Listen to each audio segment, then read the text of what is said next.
Başlıyoruz değil mi? Evet hocam, başlıyoruz. Buyurun. Teşekkür ederim. Ben önce Türkçe selamlamak isterim herkese. Bu SEPIP konferansına 4. katılışım, konuşmacı olarak 3. kez katılıyorum. Arka arkaya. Öncelikle bana bu fırsatı verdiğiniz için tekrar teşekkür ederim. Konuşmamı İngilizce yapacağım. İngilizce hazırladım slaytlarımı. O yüzden İngilizce devam etmek istiyorum.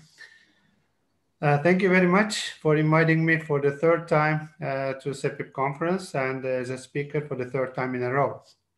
I would like to thank you all for the organizing committee for the hard work and also all the participants for their insightful presentations and also some comments from the audience.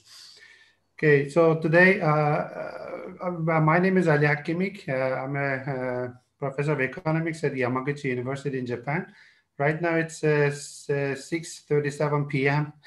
in Japan, so there's a 1 meal difference between Turkey and Japan, 6-hour difference.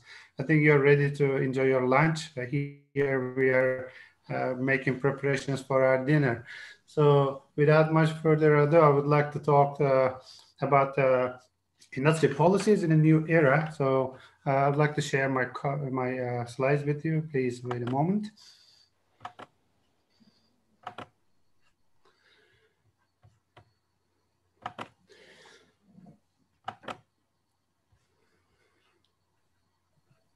We're running short on time, and looks like I have only 15 minutes. I'll try to keep it to the minimum.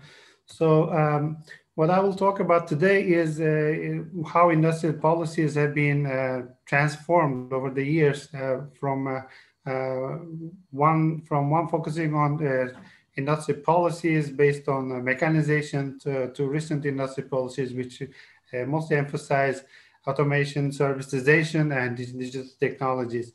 So if you look at what we have been talking about in the past about industrial policies, well, I prefer to call them traditional industrial policies. And I myself have written extensively about these kind of policies, especially in East Asia. You can see that, well, these traditional industrial policies have been implemented for a long time. And they are basically policies that specifically designed for strategic, or you can call them winner industries, which one of the aims of these policies were basically realizing a structural change from agricultural-based economy to manufacturing. So basically, you can think of this kind of industrial policies as one focusing on how to move resources from farms to factories. And the very, very well-known famous cases are in East Asia, as you see the name of the countries here, Korea, Singapore, Taiwan, and actually before all this, there was Japan. So the whole thing is about how to mechanize the mechanization, how to realize mechanization in the economy. Okay, and you can, I think we all have a lot of insight about this kind of policies recently. But what we don't seem to realize is that, okay, we're talking about industrial policies, and industrial policy is supposed to be about the industry. But what we see recently is there is a session in the afternoon about leading industry 4.0 transformation at national scale. That's session number 10. You can see, I think, a lot of people talked in that session as well. But what I see is that recently we care more about services rather than industries. So services have become more important than manufacturing. But that doesn't mean that we shouldn't have an industrial policy for services. Basically, the nature of manufacturing has also changed towards one emphasizing services and incorporating services with production. They call it smart manufacturing, and it's all about, as you see in the slide, it's all about how to digitalize production, how to use the most up-to-date technologies in making things, and also how to create that knowledge, how to computerize everything, how to put internet in everything. And here is the smile curve. I think many of us are familiar with this. This has been made famous by the famous CEO from Taiwan, Stan Shi. And he says that, okay, actually, this is the production value chain.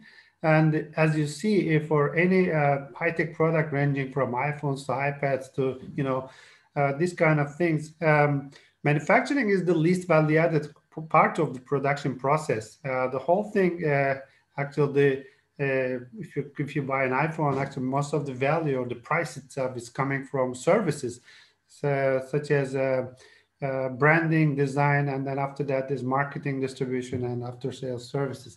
So we already are living through a change where this transformation is taking place. We call it IR4 after this is a German invention. This Industrial Revolution 4. IR4 industries have been attracting a lot of attention in many countries, especially in US, Japan, Germany, and China recently. And you see the big technological change here is, so the traditional industrial sectors were about taking resources from farms to factories. Nowadays, it's more about how to make robotics, AI, IoT, Internet of Things, and machine learning and big data, how to put them into production so that the welfare of the society will increase. And I think this will create another social change, just like the industrialization in the traditional era started some realize some societies, the social change. I think this something similar is already happening. I mean, I'm a father of 2 children, and sometimes I cannot even catch up with the technologies they are using now. So within one generation, the change has been huge.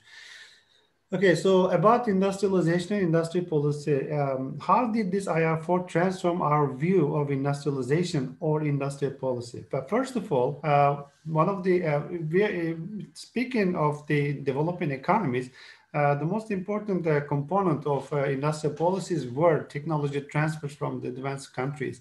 And we see that most often if it was repetitive tasks, which were offshore from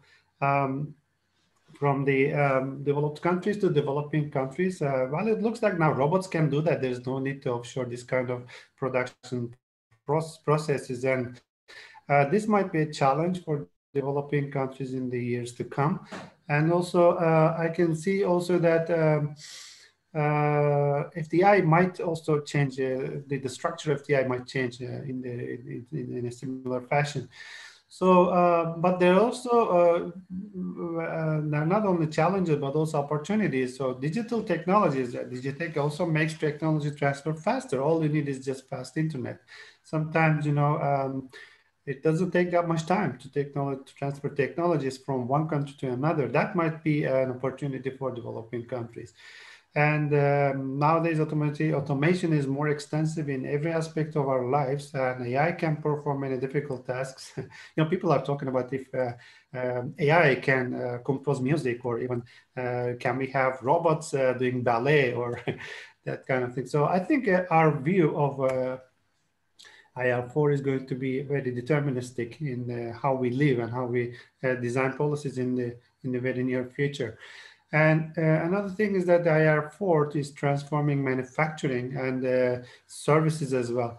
But actually, we see that new jobs are created. There was a discussion in the 1960s and 70s. I was born in the 1970s. I don't know well, but it seems like there was a discussion about computers stealing people's jobs, and they were very much concerned about the job losses due to this mechanization of the economic activities. Similar story is also a similar concern also is applying to IR4. So many people are worried that they're going to lose their jobs. But just like computers created new jobs, some economists, some prominent economists believe that what happened with computers is going to be the same for IR4. There's nothing to worry about. Although there was some jobs lost, job losses, there's going to be a lot of the jobs created. So maybe the net effect is going to be positive. For industrialization, actually, if you even confine it to developing economies, you can see that There are also other opportunities. For example, trade costs can be reduced very largely because of automation, except for, of course, warehousing and cargo services, which basically are difficult to, for these services are very difficult to reduce costs. And a lot of service trade is being done recently, and I will show you in a minute some data. And trade in services is becoming as important as merchandise trade. So, economic textbooks for a long time, when we talked about services, we said they are non-tradables. Actually, nowadays everything is tradable thanks to IR4. So I think economists will have to think about the meaning of non-tradable in a new era. So I think we have to change our language in this way. Okay, here are some data. These are 3 developed economies, USA, UK, and the Netherlands. You can see that basically these are the net exports, trade exports minus imports data for these 3 countries. Well, the Netherlands is a bit different story, but for the US and UK, they are running a big trade surplus in services, while the opposite is happening for merchandise exports. I put Netherlands because I was interested in what was happening there, because they have some large service companies such as Booking.com is based in Netherlands. Okay, here is the 3 famous Asian tigers: Japan, Korea, and Taiwan. You can see that they are basically still doing manufacturing, and they have a trade deficit in services trade, but I think it's going to change in the future. This is 2 other countries nowadays on the headlines. So you can see China and India. We have to learn, we are all interested in China. I'm writing about Chinese industry policies recently. What the Chinese government is writing in official reports is that they have to increase this trade in services. They want to create new technology. They call it strategic emerging industries, and it includes everything related to IR4. They have a very ambitious industry policy. They name Made in China 2025, with ambitious goals for year 2025, and with a long-term goal of 2049, the centenary of the foundation of the People's Republic of China. So they want to be like the aim was to be a manufacturing superpower house. Now the aim is global technology superpower. So technology is mostly related with services rather than manufacturing. So this is the case for Turkey. If you're interested, you might. But services data include tourism, and Turkey basically has a trade surplus in services. Okay, so we were talking about services. They're becoming very important in the modern economy. Here is the top 10 brands in the world. I got it from the Interbrand website. When you're talking about brands, you usually think of things we use, like physically existing goods, like telephones or cars and things like that. So, but in recent years, starting from 2000 to 2000 up to 2018, we see that more service brands are becoming more valuable. Actually, these are only the top 10 brands. But if you look at top 100, you can see a lot more increasing services and brands in the. So this is another indication that services have come to play a central role in the modern economy. And if you look at the top 100 brands, I'm specifically interested in East Asia. This because of my research is mostly about East Asia. There are quite some brands in top 100. There are 7 brands from Japan: Toyota, Honda, Nissan, Sony, Canon, Panasonic, and Nintendo. 1 in China, from China, Huawei. Korea has 3, but apparently no from India. So still, these for China and Korea, they can still maybe add new brands in this list. China is doing. China really has very, very ambitious plans. If you look at just the list, there's only Huawei, but The future is in branding. The future is in the service part of the value chain. So they are aware of that. And what we will see in China and Korea in the future is probably more government involvement in brand creation. And here is the list of companies in Global 2000 of Forbes. This is 2020 data, this year's data, and I got the list of companies, the top 50, based on market value. And you can see the red ones here, you see are service companies. So just 20, 30 years ago, the number of service companies was only a handful. But if you look at now, the in top 10, out of 10, there's 8 service companies. So I think services have really become very important, and maybe one of the best ways to make money for advanced countries. Not only advanced countries, there's also China has 2 companies, Alibaba and Tencent. I think that more will be joining more service companies will be joining this list in the very near future as well. Okay, so I think I'm running short on time. I want to just wrap it up in a couple of minutes and finish. And if you have any questions, I would like to answer. Well, actually, to repeat myself again here, the rise of the IR4 and jobless smart manufacturing. I think if you want to compete with other countries, if you want to compete with, if a developing country wants to compete with a developed country, it's going to be difficult. First of all, the nature of manufacturing is changing, and the new technologies will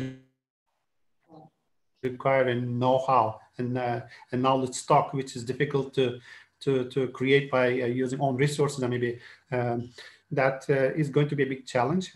Traded goods will be different, and what we see is this might actually change competitive advantages in the future. So, we say that competitive advantages are not static; they're dynamic. You can create your own competitive advantages if you put enough effort in policy making. But in this case, for traditional industries, that might mean like building factories, buying for machinery. But in this case, we're talking about creating knowledge, creating new technologies, which I think a lot of questions will arise here. It's not so easy.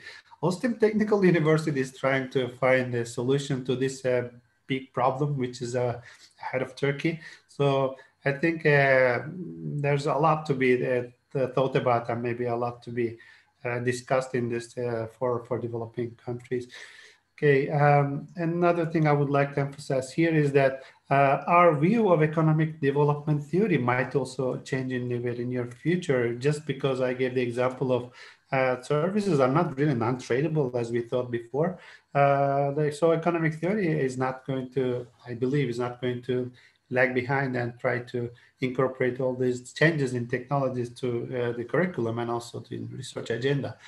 Okay, here's a very nice report. If you want to get more details about how to make it happen, I mean, how to create these technologies, or how to, I don't know, not maybe creation is not a good word, but how to adapt to the new era,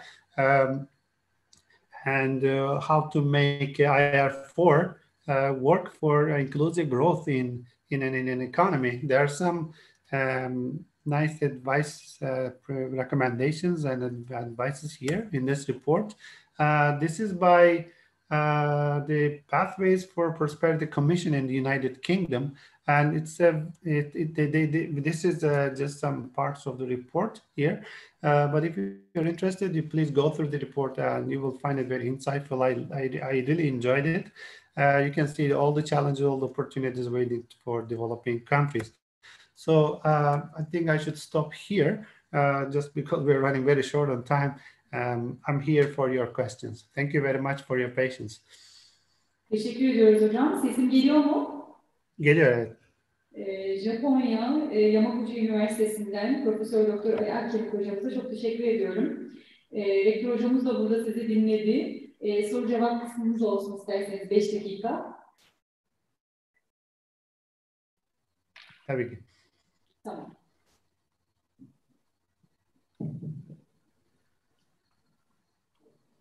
Ali Hocam, thank you very much. This is Murat Yürek, Ostim Technical University. Just a small question, something that we have talked about before. What is the let's say, separating line between manufacturing and industry? In other words, for example, software. Is it industry, manufacturing, or is it services? And what do you think about this new idea of servicification of manufacturing that we have talked about before?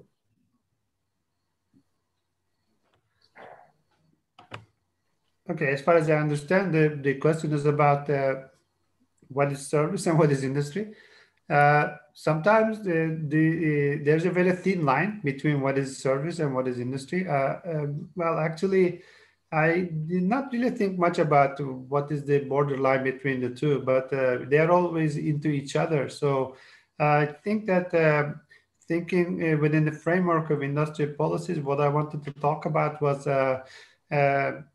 we are not going to be able to transfer technologies as we did in the past before. So if you're living in, I don't know, if you're a policymaker in an African country, you might easily say that, okay, if I need some technology, I buy the software, I install in my computer, and I immediately start using it. So with IR4, it's not going to be easy because you need some specific knowledge. So if to understand it itself is trouble, is the big challenge waiting for us. We are coming from developing countries, so I'm talking about developing countries.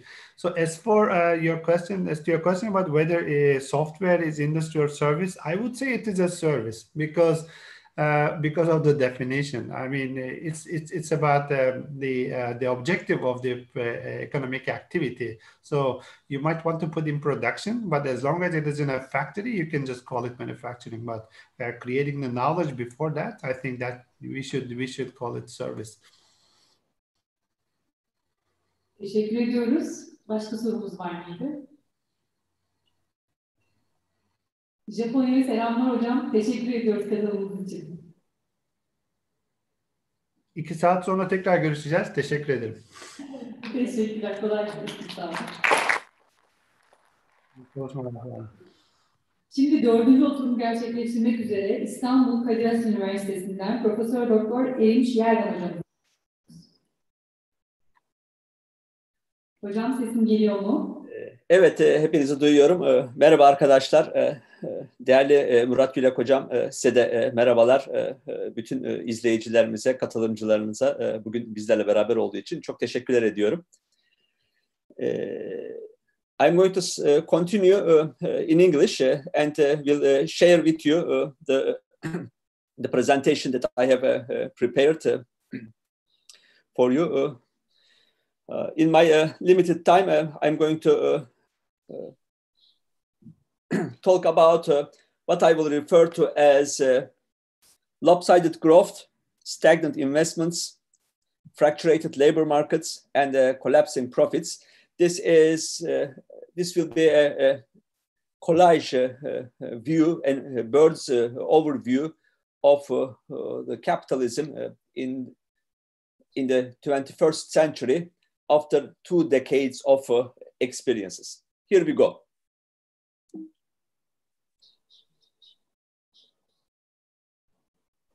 Well, first of all, a needle on our own taking. The research agenda of social sciences had recently been squeezed into providing standardized answers to standardized questions. And there is an overall indifference to the questions of income distribution. The gospel of markets is fetishized, and there is a devotion to the age of great moderation of the early 2000s, a history way over. What are our observations? Well, our observations of the first 2 decades of the 21st century indicate that world economy is actually on a slowing trend. Whatever there is, the nature of growth tends to switch from jobless growth to wageless growth. and there is an overall tendency of concentration and monopolization in the global commodity and services markets, especially financial services. One of the main themes of this 2 days conference, deindustrialization, the industrial sectors overall in production and employment are observing a tendency to decline all over, including our country.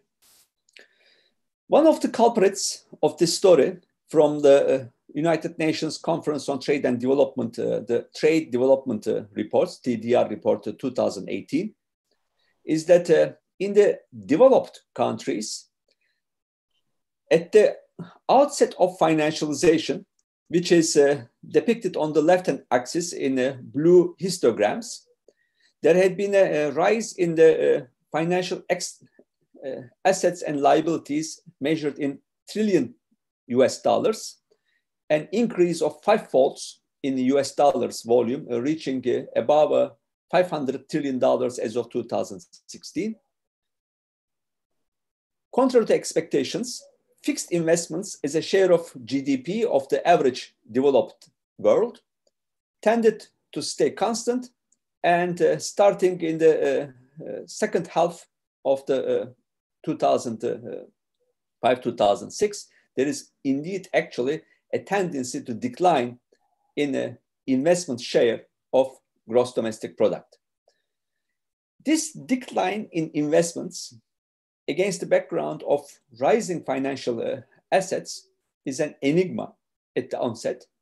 But if you consider the rentier and the speculative behavior of the financial enterprises, actually there is not much of a surprise.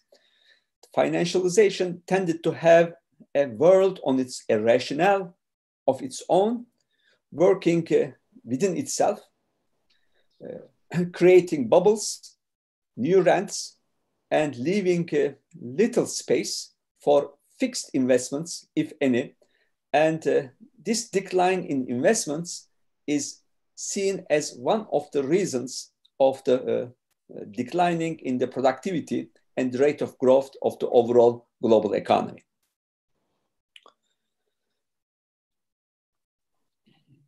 Well, what is behind the behavior, the pathways of investments is, of course, the profitability among others, and the entrepreneurs' quest for higher profits from industrial operations is can serve as one of the hints on the behavior of the fixed investments. Now, in this picture that I have taken from European Commission's website, AMECO, I have calculated the rate of profit in the Marxian sense. So this data refers to as the profit rate described as surplus, meaning value-added minus wage payments data, over C plus V, constant capital, fixed capital costs, plus V, variable costs in the Marxian language, or the denominator is simply total constant plus wage costs, total costs, and the numerator is total surplus, which is total profits.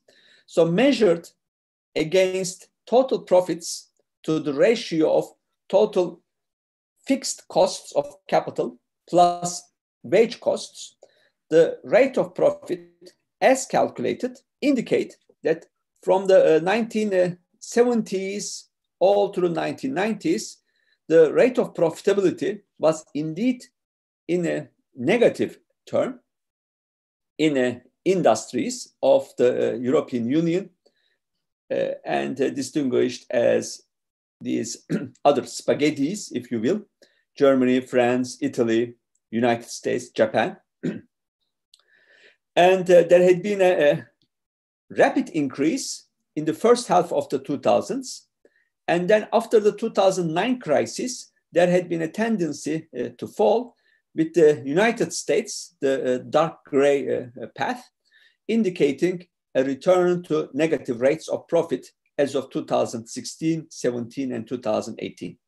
Nevertheless, one can see a structural increase roughly occurring about 1990, 1991, breaking away the low profit, declining profit of the 1970s and 80s, with enjoying positive, highly volatile, we all admit and see, but positive nevertheless.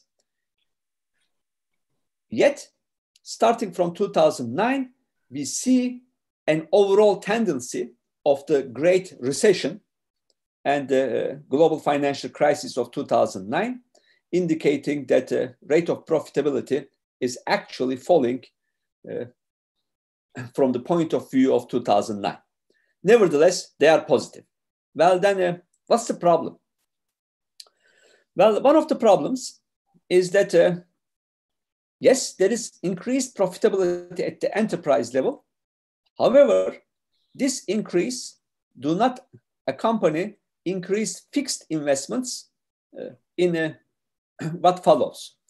Here, again, in developed economies, measured as a share of GDP, the non-construction fixed investments, read this as industry and agriculture.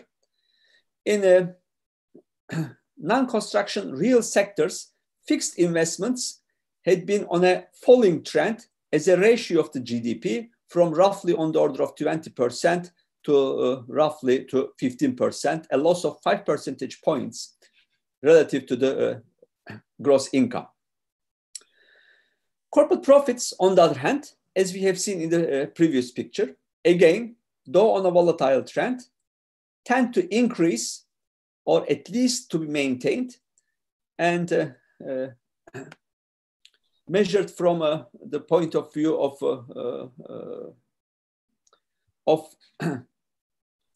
the 2009 post-2000 episode, the total gross profits as a ratio of the total GDP is on an increasing trend. This data, by the way, is from the IMF 2018 study to researchers from IMF's blog on the nature of profits and investability in the developed economies of the world. Let's continue. Well, given the sluggishness of fixed investments, new investments in technology, in new capital, the unexpected result is a decline in productivity along with the slowing down of the rate of growth after 2009. Robert Gordon, along with his graduate student, has published a CPR paper in 2019, looking at the productivity growth slowdown of the transatlantic countries, the United States and European Union, 10 European Union countries. This is the 5-year moving annual averages of labor productivity in the US, the blue continuous line, and in EU 10, the red dotted line. The labor productivity over a very long time horizon from 1950s to 1980s was higher in Europe than the United States, however, with a fast rate of decline. And starting from 2000s, despite a short period of rise in the United States, the period of the 21st century had witnessed a sharp decline in labor productivity starting from 2002, 2003, definitely from 2005 onwards, a decline of labor productivity both in the United States and also in the EU with the averages less than 1% per annum. Of course, faced with a growth, a dismal growth of less than 1 percentage points since the turn of the century, coupled with declining share of labor that I'm going to come in a moment, produces very, very little overall GDP growth, if any. Well, let's look at the shape of the global labor markets. Well, since 1999, with the collapse of the Soviet system and with the advent of globalization into the Latin America, Sub-Saharan Africa, and East Asia, with China, Malaysia, India joining the global labor markets, there had been an addition of 1.5 billion new workers to the global labor force. The ILO estimates that approximately 200 million people are jobless, and this is the highest ever record. This is about 5% of the global labor force, and these are, of course, formal labor markets. What is interesting is employment has dropped off the direct agenda of almost all countries, just as the problems of unemployment and poverty are taking center stage as critical world issues. The ILO data indicates that overall, the total unemployed is, as of 2019, before the eruption of the pandemic, was on the order of 200 million people, 32 millions living in developed economies, and roughly 161 millions living in less developed countries. The official open formal unemployment rate being on the order of 5.5%. However, these numbers disguise a very basic characteristic of the global labor markets, and this is the vulnerability. Vulnerable employment, as defined by the ILO statistics, as those people who are not under any social security coverage, those people who are working as unpaid family work and doing their own enterprise work, characterized under these definitions. There is a total of 1.4 billion persons all around the world, bringing the share of vulnerable employment in the total to 42.7%. This global world average is very skewed. Less developed economies have a 52.3% share of their own labor markets, with about 1.3 billion persons accruing to the less developed geographies. Under these conditions, the waste share in the total economy as a percentage of GDP measured in current prices is on a declining trend across all over the countries. I have highlighted Turkey with the emphasized red dotted line as a negative outlier, where the share of labor is a percentage of nominal GDP is which was once around 65% in the early 90s, has fallen below 30% for. A quotation from the 2004 Nobel laureate, the founder of the so-called Ration Expectation School, Bob Lucas. One of the key messages that he had against all this data. He accuses those economists working on questions of income distribution as running a futile enterprise, arguing that one of the most harmful tendencies to sound economics, the most seductive and most poisonous, is to focus on questions of distribution.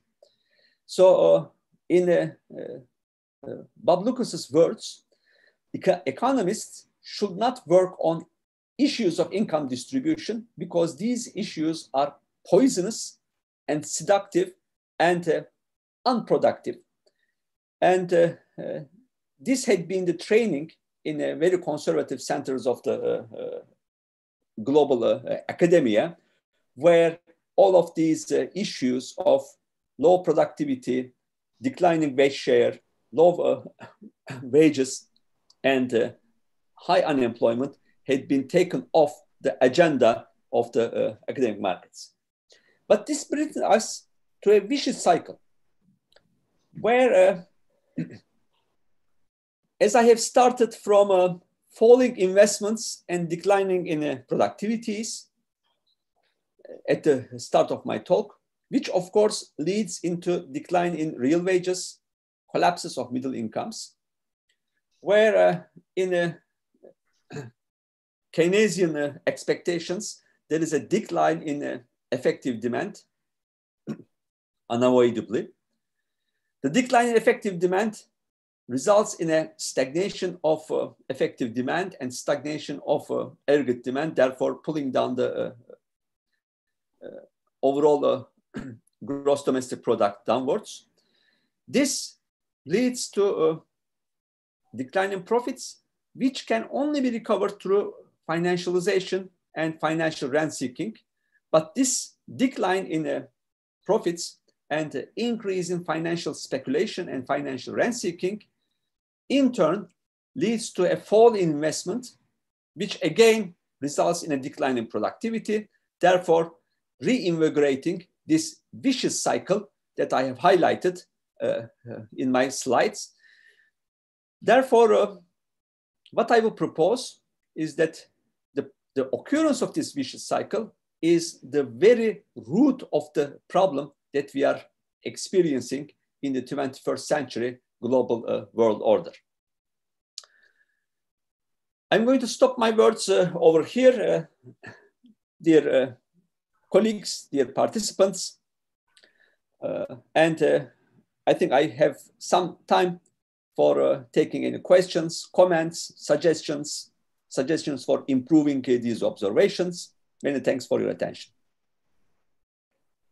Teşekkür ediyoruz. 4. oturumunu gerçekleştirmek üzere Kadir Has Üniversitesi'nden Profesör Doktor Economies Hocam bilgilerini paylaştı. Soru cevap kısmı için 5 dakikamız alacağım hocam. Sorumuz var mıydı?